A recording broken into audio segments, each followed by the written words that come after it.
Hello, hello, hello. Welcome to tonight's podcast. Look, we got a full crew up in here. We got all the people. We even have Younger. He's going to be here eventually. I swear I saw his face, but he's being slow apparently. Again, we got to give that gerbil on a wheel a little bit of time to spin up for him sometimes, but it's okay. He'll be back later.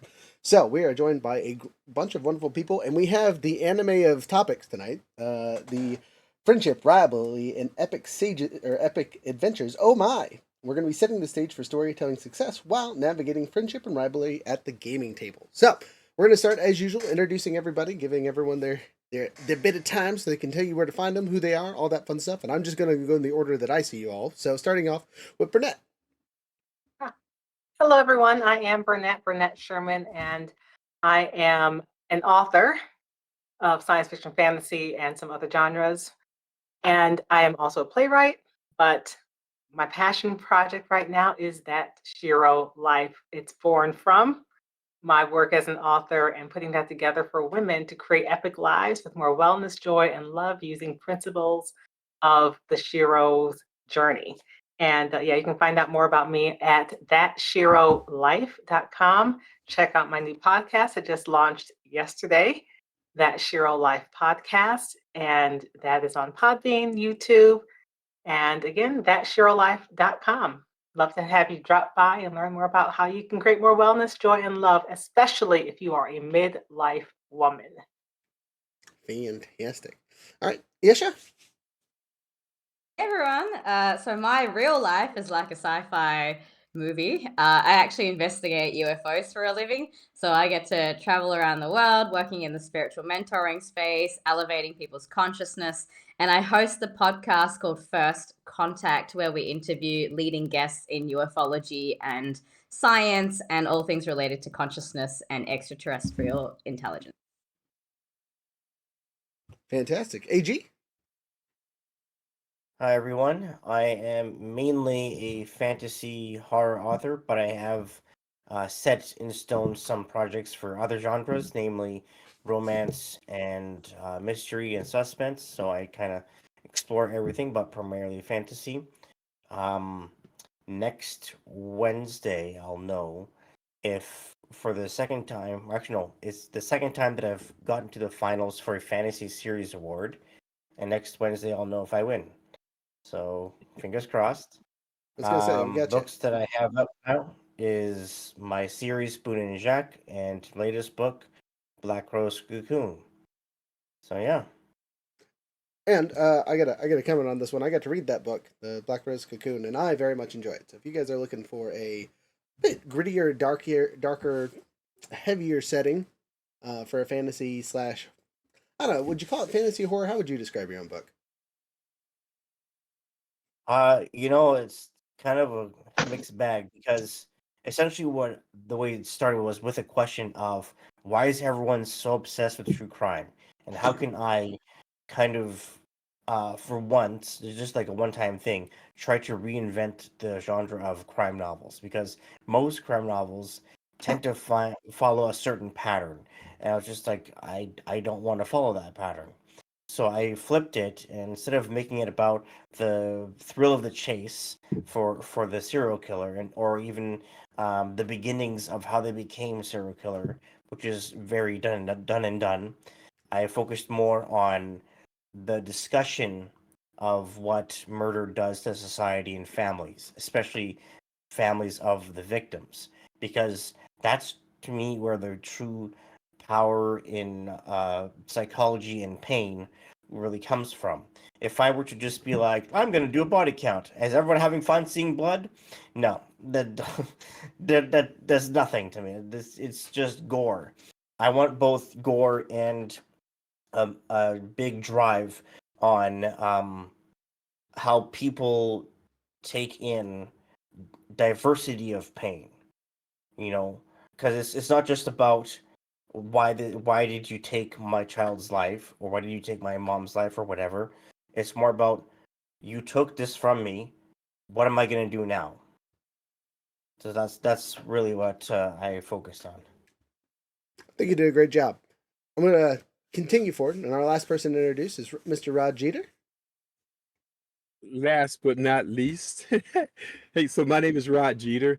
And what I do is I teach people how to get what they need from their spouse without arguing in just minutes. So no fuss, no drama. And it just works every time. So that's it. Just trying to keep couples together one issue at a time.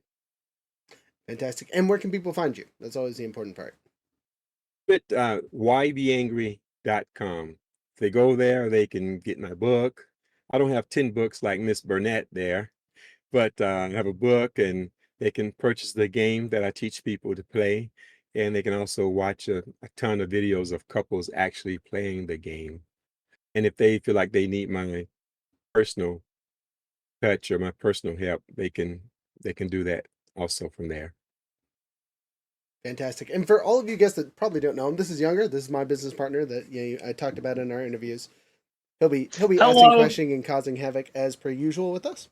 All right, so we're gonna dive into this, right? And we're kind of going processes, talk about what the heck we're talking about, kind of break it down, and then kind of get your guys' opinions, thoughts, feelings as I ask y'all questions. As usual, feel free to bounce off each other. So if someone says something, feel free to like add on to it. Be like, hey, as long as we're respectful with it, we're good to go. Don't feel like you need to raise your hand, but if you do, it helps me go, hey, they want to talk. You know what I mean? All right.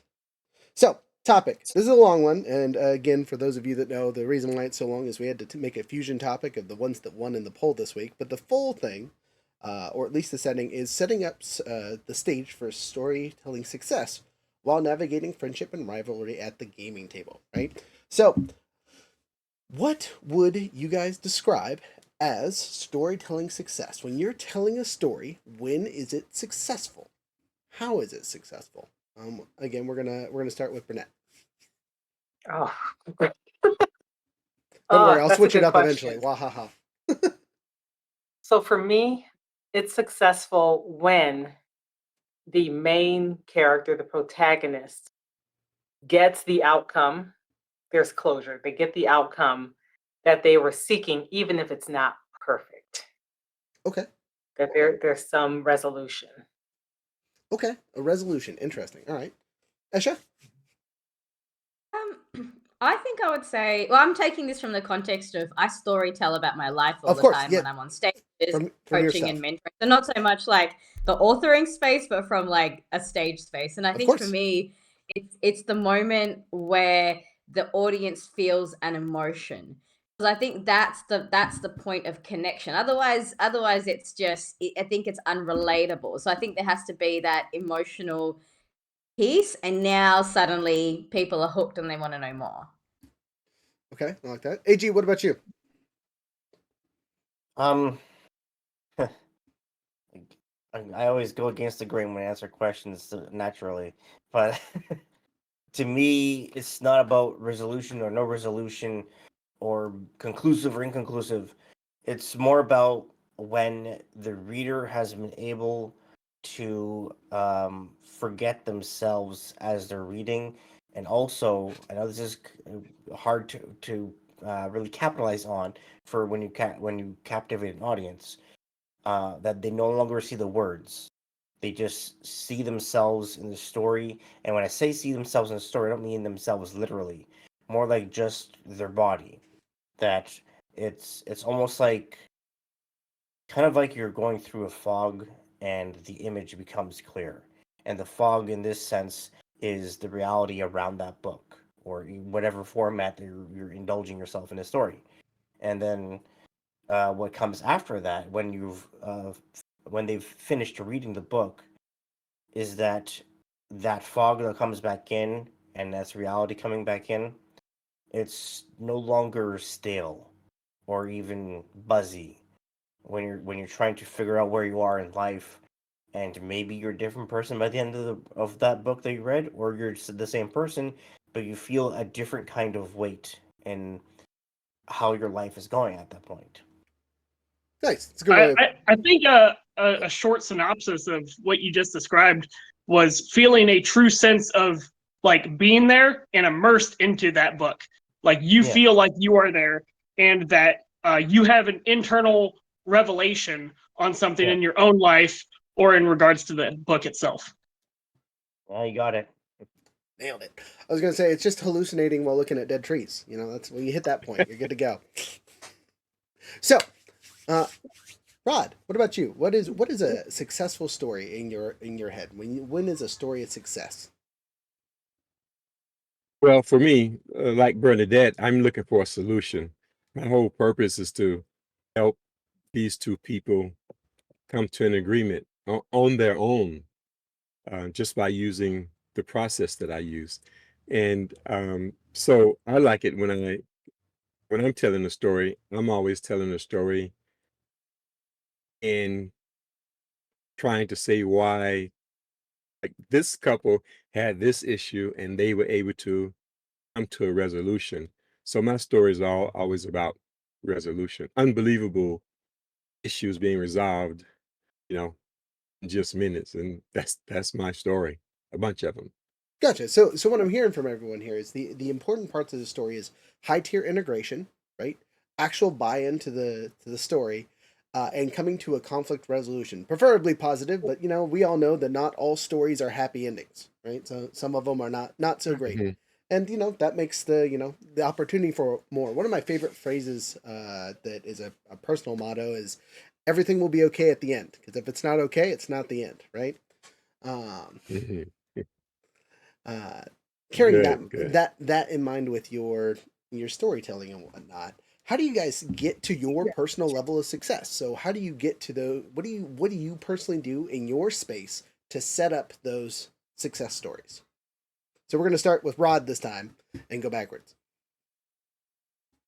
So for me, again, success is about helping this couple I'm sitting in front of resolve a disagreement. Often it's something they've been disagreeing on or arguing about for 10, 20, 30, 40 years. Most of the time, they'll come to a resolution in less than 26 minutes. So ideally for me, I like them to come to that resolution very quickly because I like to say on average in less than 26 minutes. But a lot of times it's not going that short. I have some like an hour and 12 minutes and stuff like that when one of the parties not being so honest or forthcoming. But I'm rambling and I forgot your question. It's But all for good. me, So it sounds like more for your setup is making sure that they are being open and honest, right? So you're setting up a level playing field for the people that are integrating into your stories, yeah? yeah, so the game provides a level playing field. So because I believe in most relationships, one person is either more articulate or more dominant or more aggressive than the other person, which leaves the other person kind of losing a lot. And this stuff is build will build up inside and cause problems with even small issues later. And so the process that I use levels the playing field so that I was just talking to a lady today. This couple, I met with them on a Saturday and I helped them resolve 9 issues in less than 12 hours.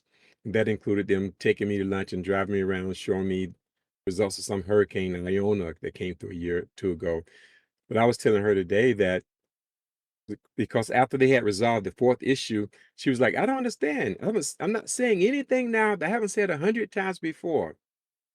And so I told her, well, he's hearing you now. He just didn't hear you before, either because of the way you were presented or where he was. But yeah, so I don't even know why. I think I keep hearing the thundering in the background. It keeps throwing me off a little bit. That's okay. That's really good, and I'm actually going to ping off that later when we get to the second part of our discussion, because that's Okay. that's right on point. It'll be easy segue. Wahaha. AG, what about you? How do you set up your stories for success? What are the simple steps that you take to start your epic tales, your epic adventures, or your simple ones?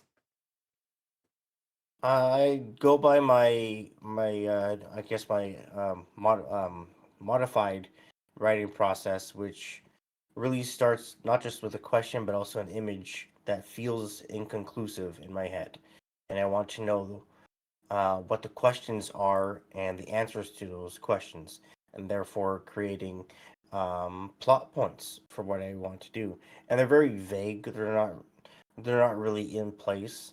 And what's kind of tricky sometimes because of how I try not to be so restrictive with my plot line. Um, I will do a sort of like blueprint, but it's not really gonna stick. It's more like this is the idea of how I want the story to progress.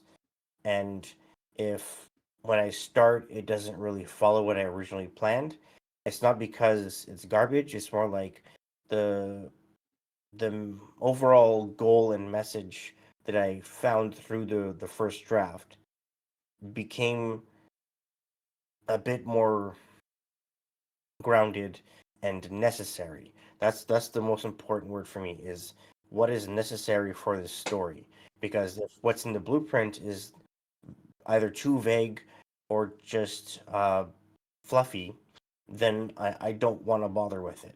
Especially if it feels not just one dimensional, but kind of like I'm saying, this is how the story goes. It's like, no, that's not how it works. The way storytelling starts is good idea, great. Now let's try and figure out what will actually solidify this into a unique concept that doesn't kind of swim in the sea of other people that do the same thing as me. That's a fair point. So laying down the groundwork when having a blueprint sounds excessively helpful in this situation. Ms. Patel, looking at you. In your speaking engagements, how do you set up your successful stories? How do you connect with your audience and get to that point where you are tapping into their understanding of your own topic? I think this is where one of my superpowers of being intuitive and reading the energy of the room probably gives me that elevated kind of thing, because it takes the scene from just beyond the words to actually really feeling where is the audience at right now. Are they falling asleep in their chairs? Are they engaged? And one element you can gauge just through body language, but the other element of this, especially if I'm in a more like transformational style event where we are doing breakthroughs and people are getting those healings and transformations, then it's really about tuning into what's not being said and what's not being seen at through the five senses. And so there's a level of attunement that comes in to where is the vibration of this room, where is the energy of this room? Does it need to go up? Does it need to go down? Do we need to go somewhere really deep that they're not willing to go into their shadows? Or do we need to go up into possibility and vision because maybe they're stuck in a reality that they're just not happy with? And so being able to attune myself to where they're actually at allows me to take the whole room on this journey of just that flow of maybe we're going into their stuff, maybe we're coming out of their stuff, maybe we're transforming this stuff along the way. And at the end of it all, what I really always want from people is I want them to walk away feeling like they can and feeling inspired to take action. So if my audience walks away with those two things, I'm happy. I've done my job.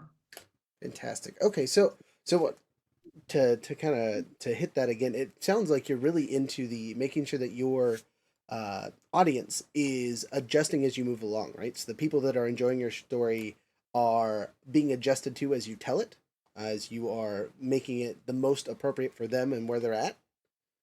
So as Yes, a also speaker, it's important to be able to change what you're doing.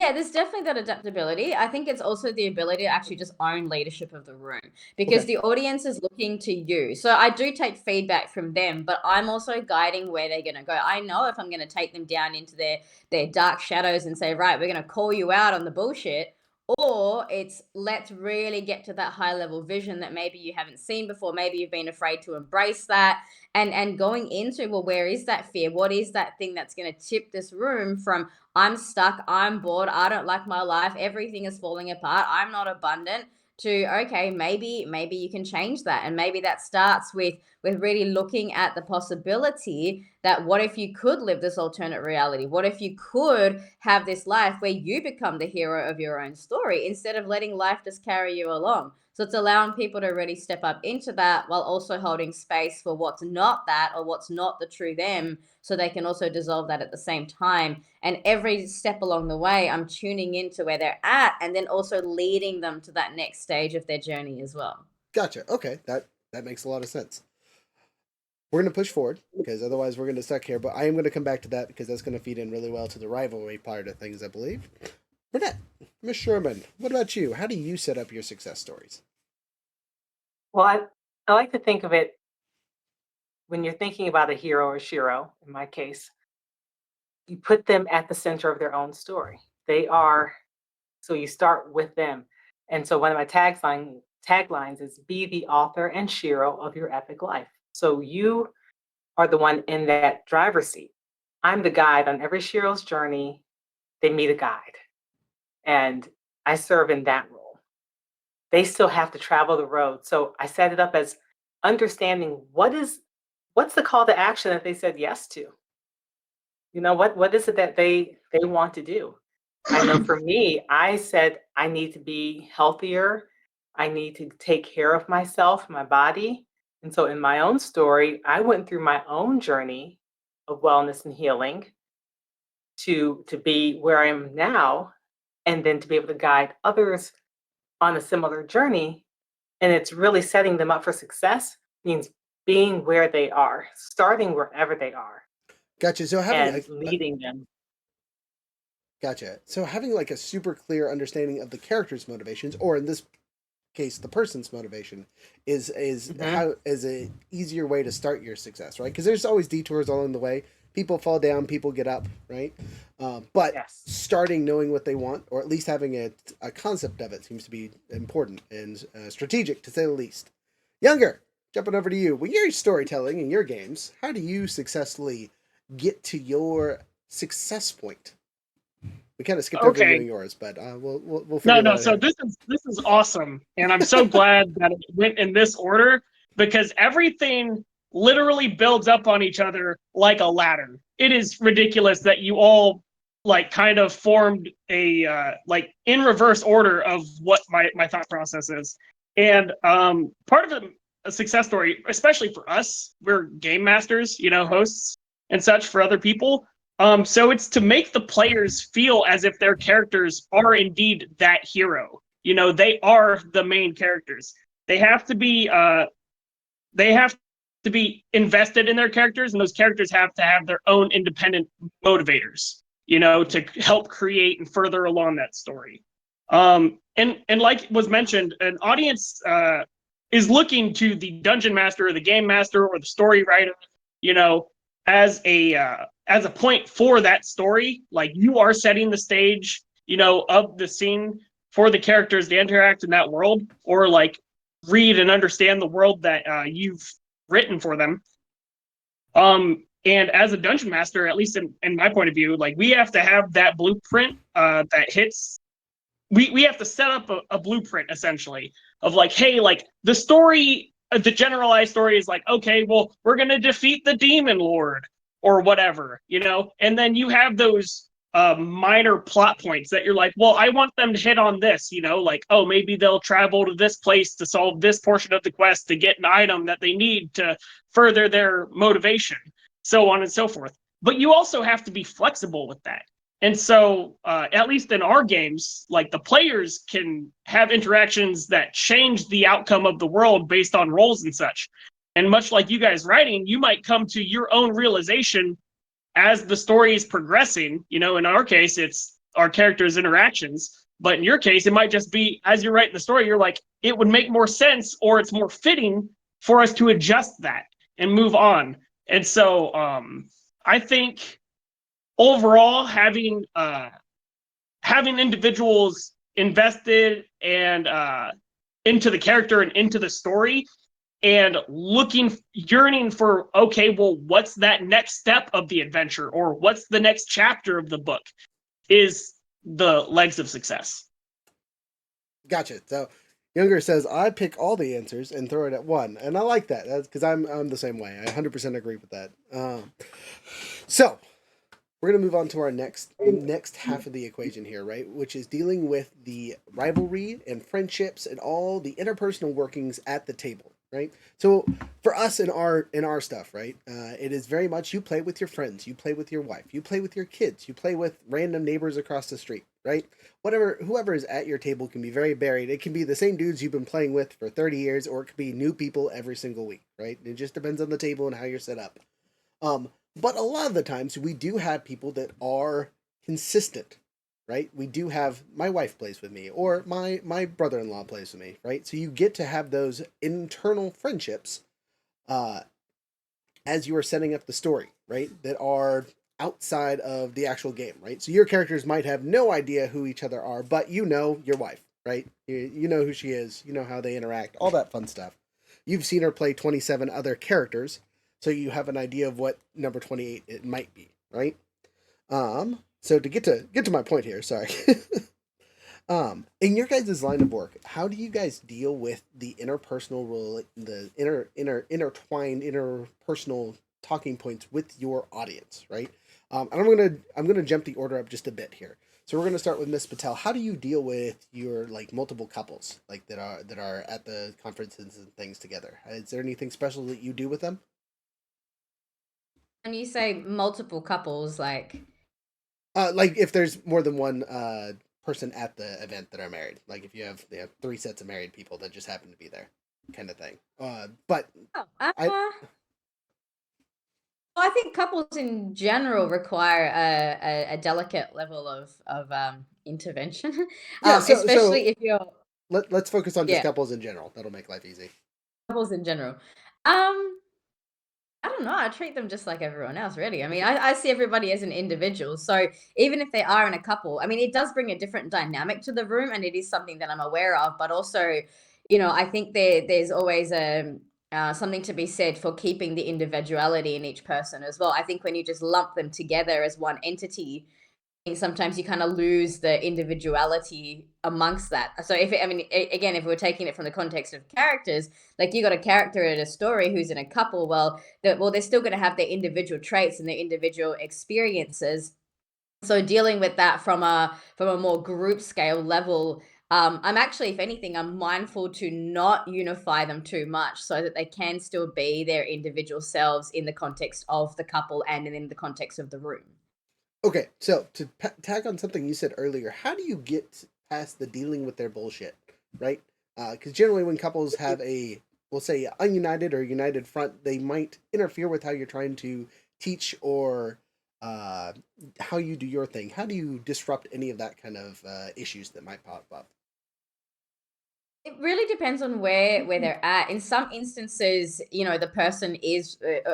In some instances, they are ununified, and that's when things get very interesting because one person wants to grow, and the other person is maybe more skeptical. Like, why are they doing this? Why are they investing money in this? Why do we need this? We're happy as we are. We don't need anything to change. And the other person's like, but I want to learn and I want to grow and I want to travel and I want to do this and I want to expand myself. And the guy's like, well, and I generalize, it's typically in instances that I've seen, it's typically the woman who wants to grow and the man who's a little bit more like what's the need for that? We've got the house, we've got the car. This is total generalization here, but if we're working in those stereotypes, it's the masculine energy that wants to just stay put, and the feminine energy wants to go and explore everything and do all the things and have these sort of adventures. And so navigating that can be quite interesting with a couple because you've got these two seemingly opposite polarities that are trying to unify in the context of a relationship, but they're not entertaining the idea that each aspect of that actually has different needs. And so actually work with a lot of people who are in relationships, and one of the biggest things that I've seen in the scope of my work is just that if one partner is not fully on board with the work that they're doing, sometimes it can actually hold the other person back. So as a team, they tend to be kind of at the level of the person that is the most resistant, and that tends to put a kind of a cap or a barrier as to where the other partner kind of goes as well. So together as a couple, sometimes I find that you have to be quite mindful of how far can they grow as a team versus how far would they grow if one of them I work with individually. And sometimes it's actually not healthy to get one of them to grow so fast that the other gets left behind. So you kind of have to slow everything right down, give space for both of them to get on board. And then when the relationship is harmonious, then you can continue working with the individual who wants to go that next step. Gotcha. Okay. Good. There's a lot to tag on that one, but I'm going to move on to Rod really quick. Rod, where's your head on this one? So, in your working, this is your bread and butter. So, when you're working through stuff with these couples, and they are in disagreement on how they are to proceed. What is the simplest way to mend that for people, you think? So for me, Rook, I don't change my process at all. Okay. It's the exact same every time. The 14, to me, simple steps in the process. And the value I bring to people when I'm showing them how to play this game is that I am making sure they stay on track. They're not so the steps are simple to me, but they might not be very intuitive to most couples because it's not how they've been handling their disagreements for 10, 20, or 30, 40 years. So I just make sure if they're on step 4, they stay on step 4. I'm like a referee.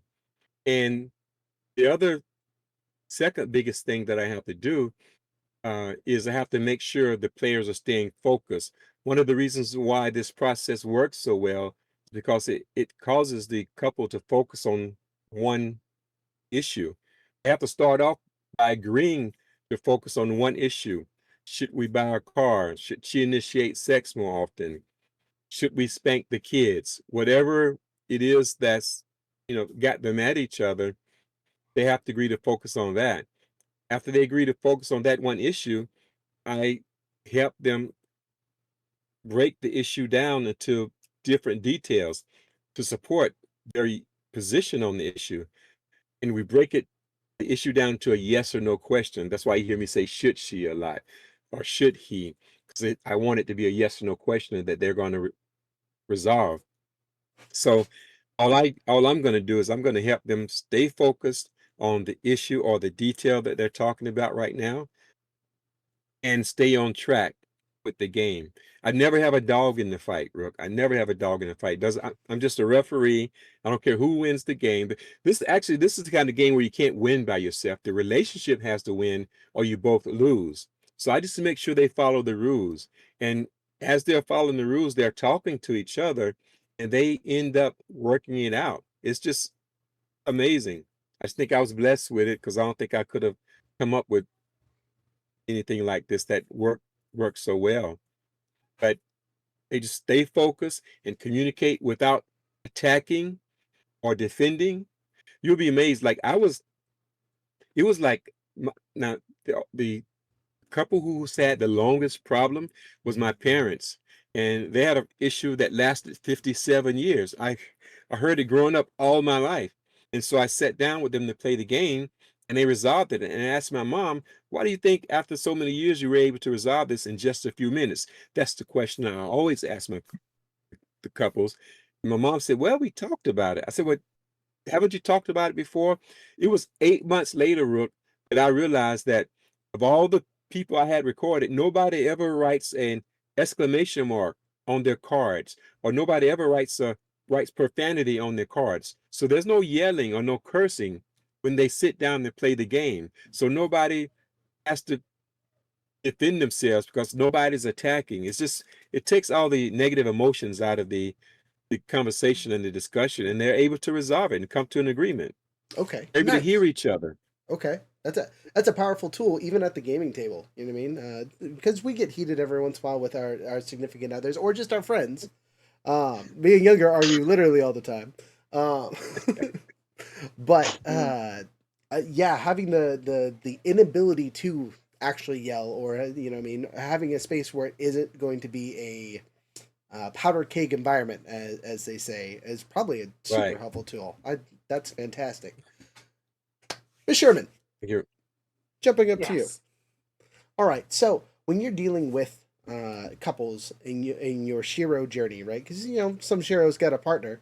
Um, how do you help them push forward in a positive manner? How do you get them to and maybe sometimes that partner is that rival, right? And we'll kind of get to rivalry next question, but for now, focusing on the more positive aspects, building on the positive side of things. How do you get them to work and focus together?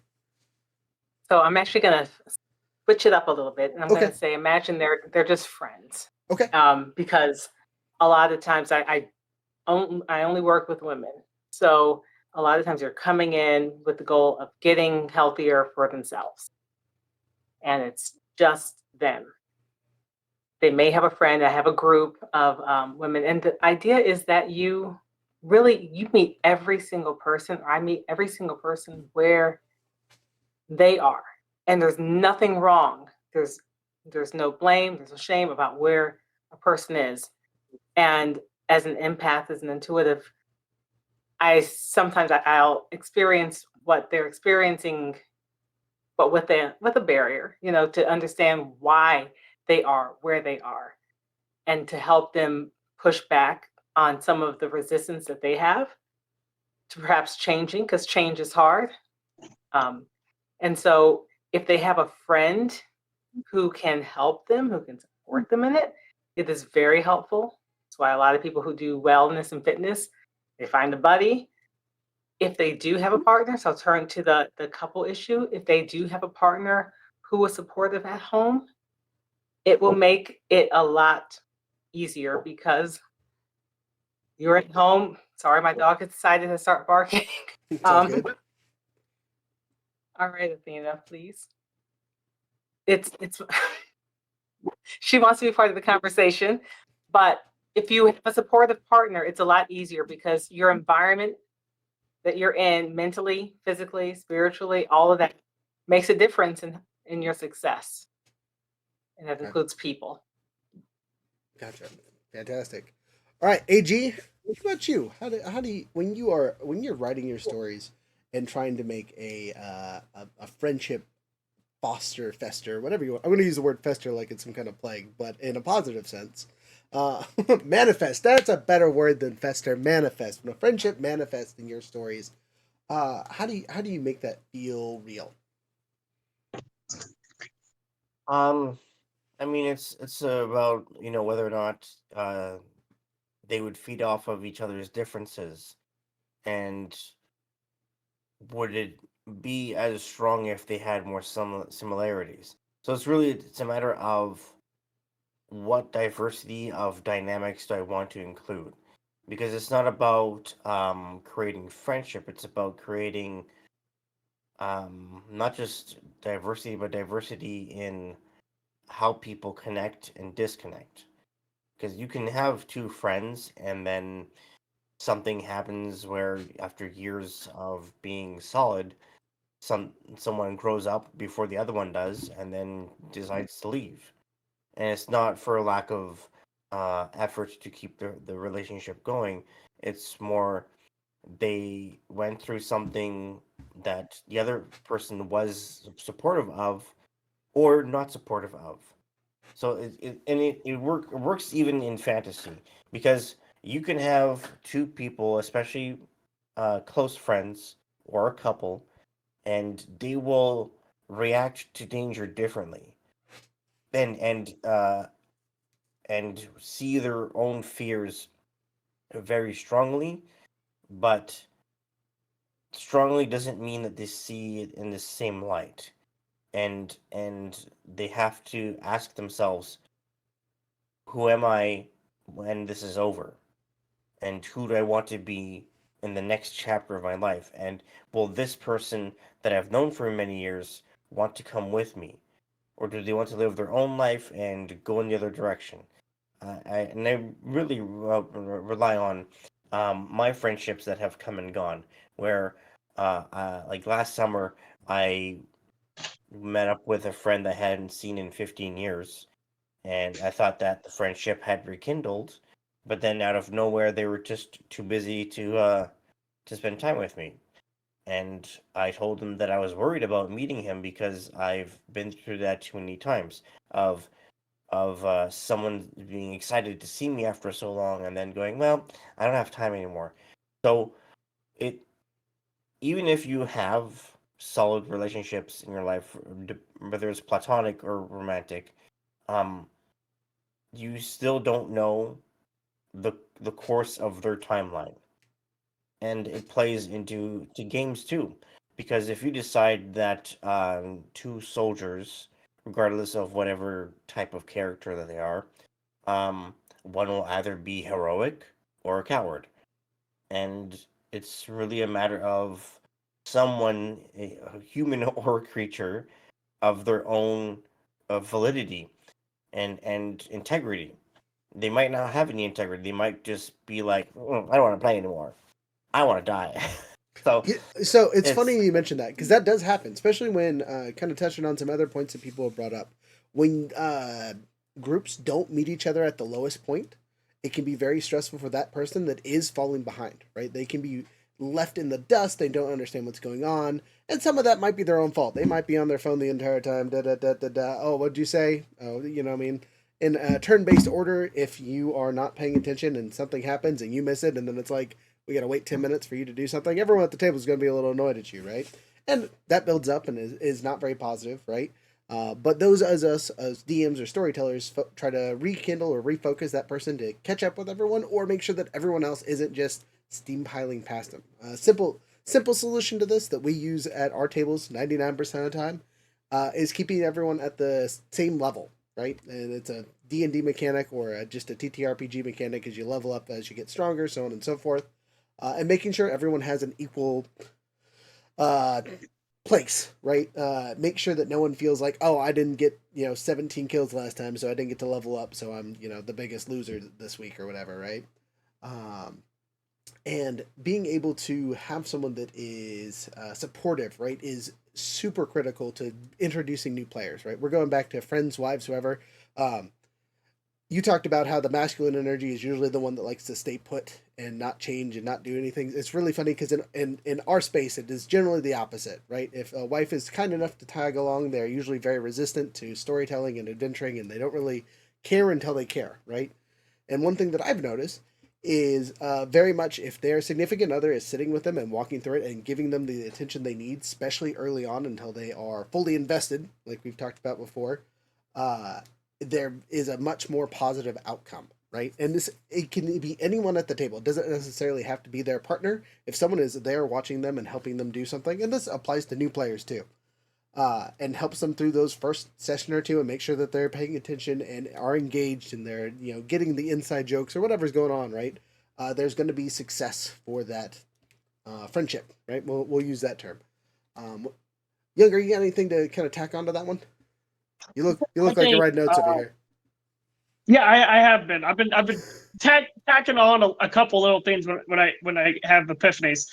And I guess in our space, we kind of have to split it into two various forms. You have your character stories and how they deal with conflict resolution, and they are, usually more or less human as well. So they will have very similar interactions as we do in real worlds with our friends and family. And so when you get into at least like the regular interpersonal stuff, like at the table in general, for us, like having a calm environment where you can have effective communication. So like what was Rod had mentioned, he uses cards and he writes down stuff. And so the emotion is dragged out of it. And a lot of people can have a hard time orally communicating without having elevated voices, or getting that energy and riled up. And so, I think that could be a useful tool in regards to helping mitigate that, and bring the emotional level down and actually lay out what the problem is individually. Because if you can't get through to the other person, then it's just going over their head. They're not listening, until they're listening. And stuff. And so meeting people where they're at and realizing, like, looking from their perspective will give you better insight how to resolve that conflict you have, like in real life. Like you can look at your side all day, but you also, to be able to meet in the middle effectively, I feel like both parties have to honestly look at how the other individual is seen from their perspective. And then in regards to the game, your characters and stuff can have different goals, and they might not agree on certain things, and that can be resolved in a couple different ways. Something that I personally like to do is, like, I try to highlight the characters a little bit, every time we're playing, but maybe one particular week it'll be so-and-so story, next week it'll be the story after that. But I usually try to keep it kind of well balanced throughout the entire play. And when characters have differentiating opinions, some of that stuff can just be resolved through the roles that help determine outcomes. Can help move the story along, progress past that if it's not a super high tension point. In which case, sometimes that's the moment that the story the characters themselves can break away from the story, or they have to come to some form of understanding between them. Nice. So, with that in mind, let's talk about the rivalry side of things, right? Because that's what makes stories spicy, what makes things interesting. There is no growth without conflict, right? Sometimes it's internal conflict, sometimes it's external, and an easy external is having a rival, right? Whether it's for a single person or for a group, doesn't matter. Having a rivalry can be healthy. It doesn't even have to be an extremely negative rivalry, right? You can have a rivalry with your friends, but having someone to compete against in a healthy or non-healthy way will push your personal story, character story, whatever story forward. So, how do you guys present conflict to your people? How do you deal with that conflict in a positive manner or a negative manner? How do you throw it in there? We're actually going to start with AG this time. I'm glad you brought that question up, because with my new fantasy series I'm going to start working on next month, Pendulum of Krazul. Krazul is spelled Khrazul. Sound it out, Krazul. The opening scene starts with the mom and dad of the main characters in a conference room with men and women that are their, like, I guess their dark magic group, and I start the scene with a conflict where, uh, first off, the mom is in the kitchen eating, because the way I designed her, this is a very D&D character. She's not burly. She's very cut and tall, but she has a very big appetite. So she's kind of Romanian in that sense, in terms of her hunger. But the dad is more loquacious and kind of slimy in a way, very Malfoy like, if you guys know Harry Potter. Um, so he has that kind of sinister yet pathetic kind of aura, where all he has is words, and threats that feel empty. So um he takes a little jab at someone at the table, and then a woman comes that's in at the table, says, "Well, I've seen you get married 4 times." So he gets a little offended at her poking fun at his marital history. So he spawns this thorny vine around her neck from his robes, and only puts just enough pressure to make her blood trickle from her neck. And he said, "Mind your tongue." That's his first line of conflict towards this woman. So that he's all he's doing is just like subtly showing his authoritative figure, because the wife is not in the room. But the second that she comes in there, she's the one that hits her hands on the table and does the whole take action kind of thing.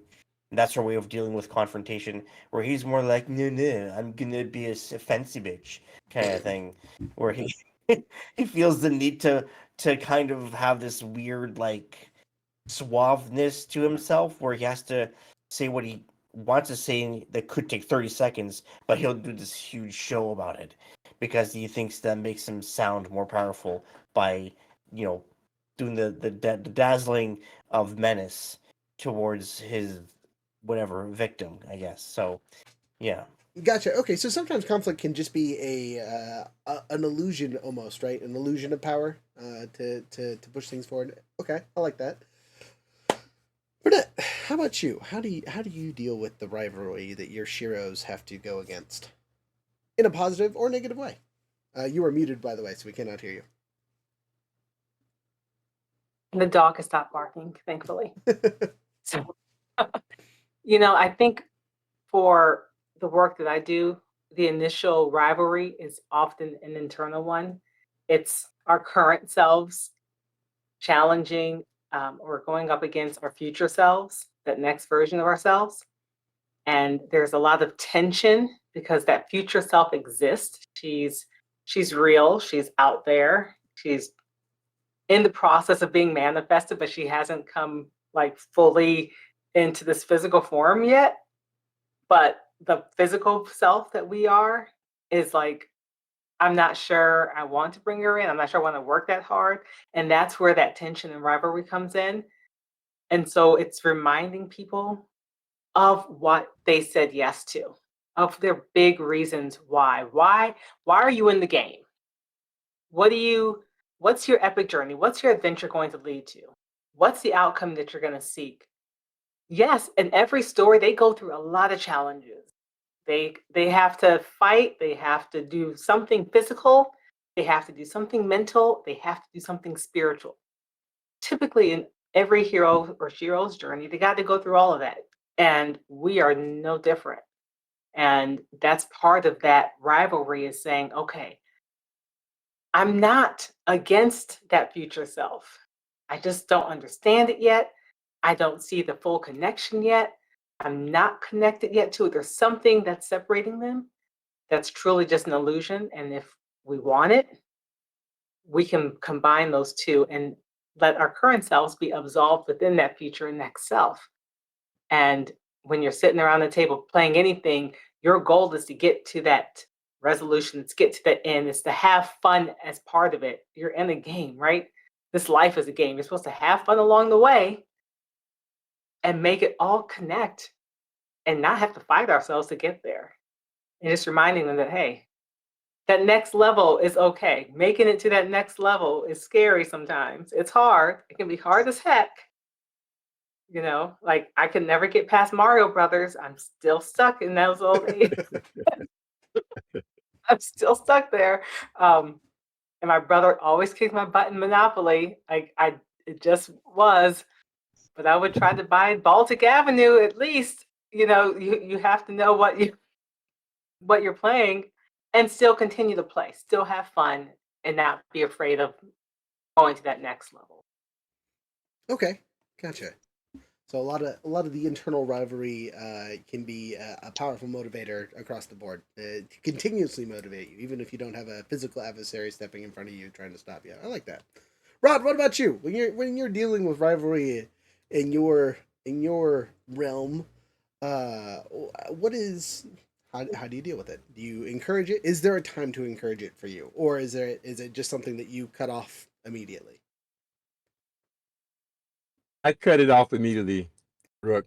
So if there's a rivalry when the couple comes to me, it's because they have this disagreement and they haven't been able to resolve it because they're not hearing each other. One person is trying to get each person is trying to get their point across. They aren't really listening to the other person. So I do remind them when we sit down that this is the kind of game where you can't win by yourself. The relationship has to win or you both lose.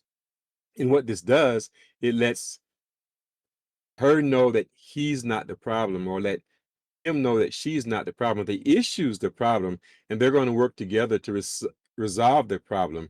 They're on the same team, so they're not attacking each other. They aren't rivals, and so no one has to be defensive. When someone says something, they don't have to take offense to it because, hey, we're on the same team. We're just trying to help each other here. And so the rivalry part is gone. There's no one of the rules of the game is there for success is there can't be any selfish intent. Meaning, maybe if an ex couple are going to try to resolve child support or alimony, they might not be able to win that game together because one person may have some more self intent than the other person. But if they both genuinely want what's best for the kids, genuinely, then they could resolve those kind of issues. Gotcha. Okay.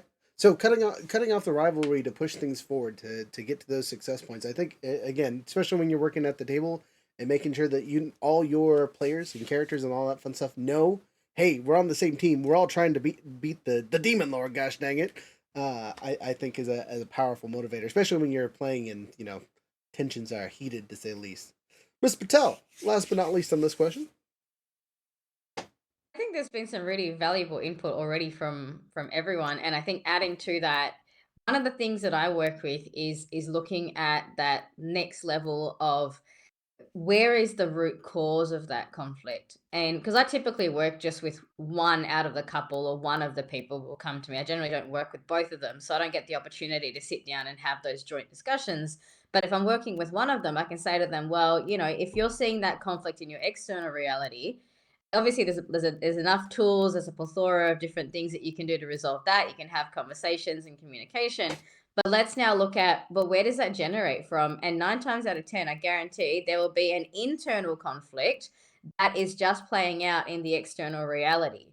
And so when I really hone into those deeper levels of the psyche with the one person that I am working with, I can help them identify, well, what is the internal conflict? And now we're getting into, well, is it a limiting belief? Do I just not feel good enough? And if I don't feel good enough, everything my partner says is going to make me not feel good enough. And then there's no way to win from that. So if we really get into those deeper level of where is the root cause of that, then you can at the same time heal the inner conflict, which then also assists with resolving in the external, because then you can be kinder to your partner. You can be a little bit more objective when you're not getting your inner triggers fired up so much at the time as well. So that's kind of where I tend to start from if I ever see conflict of that nature coming up with my clients. Gotcha. So to tag onto that, just because I have a curiosity, does that apply for like when it's someone who's not a partner, not related to you at all? So like Bob or Sarah at the office is just a hell demon that goofs up your energy, destroys the vibe. Is it kind of the same process with dealing with that, or is it a different go around to get past that?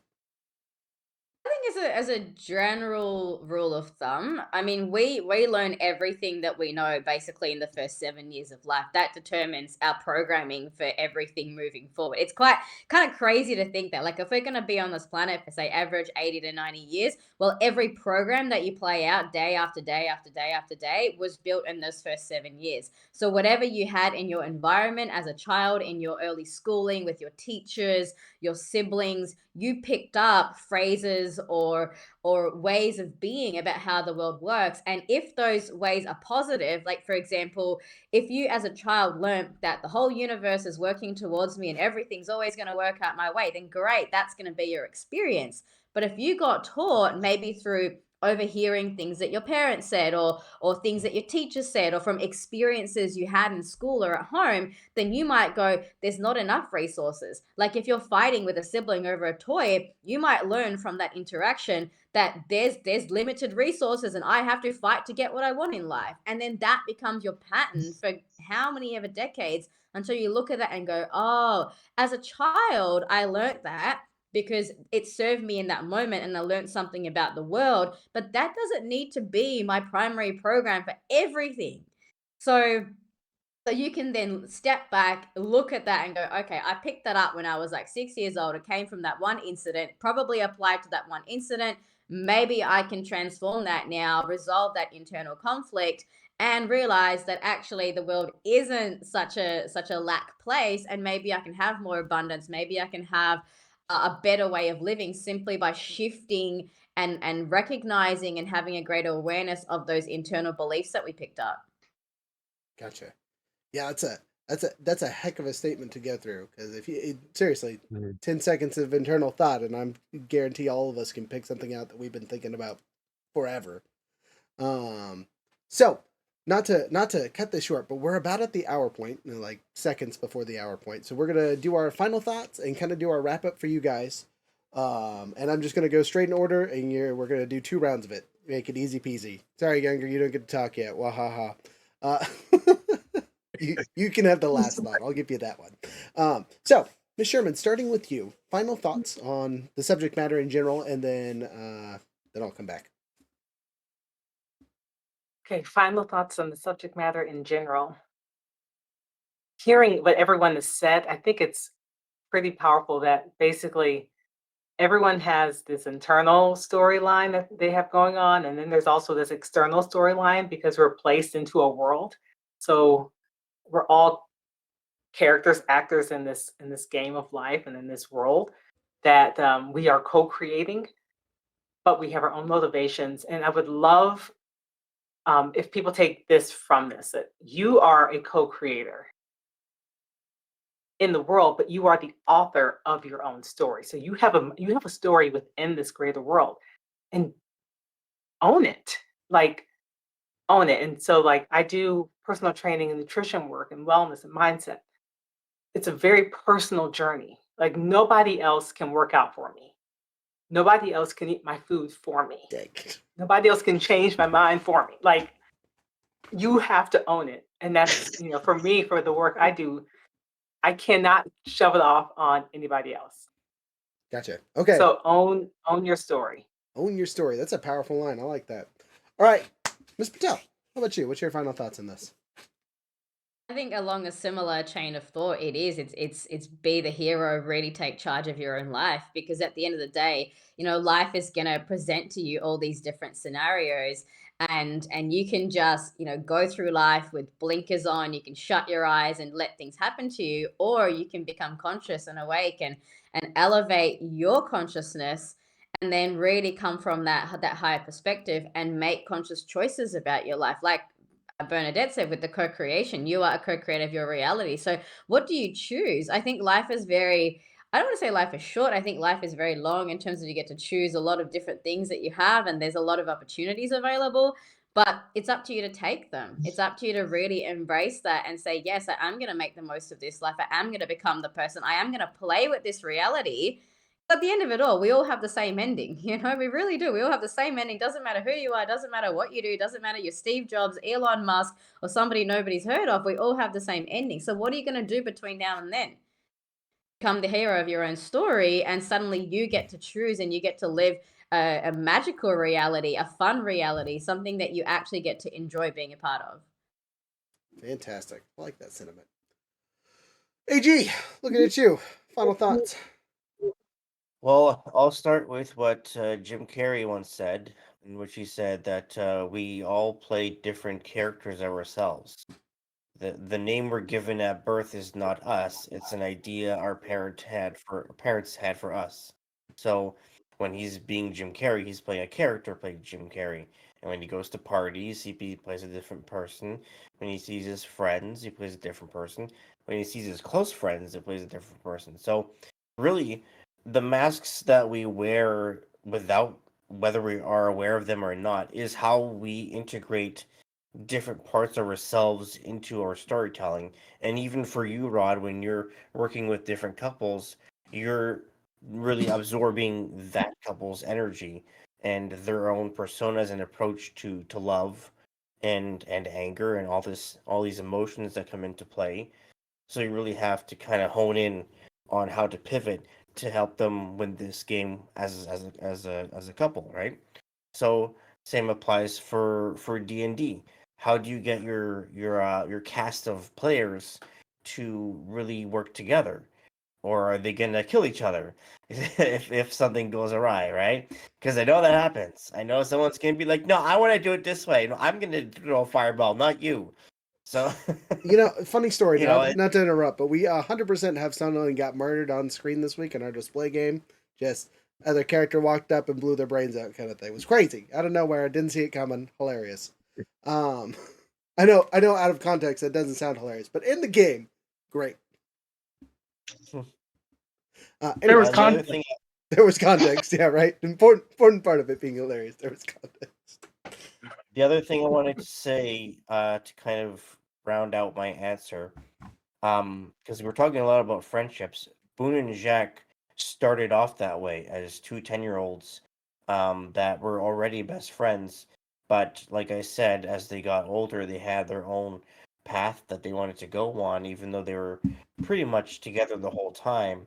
But they are such different people that how they perceive each other and how they approach emotional resolution is different, and that's what's so important about understanding the difference in persona that can either make or break a friendship, or even make or break the end of your story. So it's a matter of, how do I want the resolution to feel, um, like a song, where there is the yin and yang of a song, and at the end of the crescendo, I guess. Nice. Okay. How do we reach the end of the crescendo? Interesting. Rod, final thoughts. Hey, for me, I think the one thing I've learned since I've been trying to help other couples is that it seems to always come down to communication, either or how they communicate with each other. Because we're not doing anything special. We're not walking on coals or anything like that. They're just talking to each other differently. Uh, Miss Patel kind of supports that because she said, what you see and what you learn up to age 7. To me, that's what you're saying to yourself later in life. How you communicate with yourself. And uh, Miss Bernette, if I say to myself, I got to get up and go do it, I have to eat this or stop eating this. That's how I communicate to myself. And it all still applies with what Mr. AG is talking about. I just think what we say to ourselves is communication, or what we say to our partner that we're having conflict. It always comes down to how we communicate with ourselves or the other person. It all comes down to communication. I love that because that's a big part of our talking, right? When we talk to businesses and things like that, Yeah. how you talk and communicate to people is a big stress point for a lot of people. So that's a great key. Mm-hmm. Younger, I'm going to give you the last final thought before we go into giving everyone's where to find them and all that fun stuff. And we got to wrap it up. We're going way over time. Oh man. Ooh, so you guys hit a lot of stuff. Can you rephrase the question real quickly so I No, can it's get it all just tied together? final thoughts. Final thoughts on the topic. Just your personal ones. You don't have to summarize everyone else's yet, Bob. Oh, no. I'm thinking. So, in regards to conflict resolution, and such, I really think it all ties back into like having a common ground understanding between individuals as to what the other person actually wants. Like, a lot of people say like they want something, but they don't really want whatever that one thing is. They want some sub-extracted piece of information that is hidden behind layers of subcontext that isn't actually mentioned until it's taken apart and dissected. In it's broken down. I mean, some things are black and white, and it's like right there, the things in front of you, and that's the problem. But other times it can be deep-rooted causes, that need to be taken down. And so I think just simply to state that actually understanding like what the other person has the problem with and being able to see it from their perspective and why it upsets them is the groundwork for getting the conflict to actually resolve. Which is But a that all successful has to be story. communicated. Yeah. Yes. And none of it works if you don't, if it's not like, you can talk all day, but if the other person doesn't have a realization, it's not a communication. Right. There we go. I like that. All right. So wrapping up here. Starting with Miss Bernadette. Where do people find you? What's your thing? Tell us about it one more time. Yes. The easiest place to start is at That Shero Life. ThatSheroLife.com. From there, you can find my podcast, my social media, what I do. Connect with me, and even get a freebie, especially if you're a midlife woman, how you can move to help with menopause. Fantastic. All right. Eesha, where do we find you? What's the best way to communicate with you? The best way to find me is EeshaPatel.com. That's EeshaPatel.com. You will also find my podcast there, First Contact, all my social links. I'm very active on Instagram, Facebook. Drop me a DM. I can give you a little free meditation to get you started on helping you to elevate your consciousness. Fantastic. Easy peasy. Mr. Jeter. They can find me at ybangry.com. ybangry.com. I want to encourage your listeners to click on the link to get and give me an email, give me their email address, and I would send them 3 free tips. It's near the top of the page on how they can resolve disagreements without arguing. It's just a short video.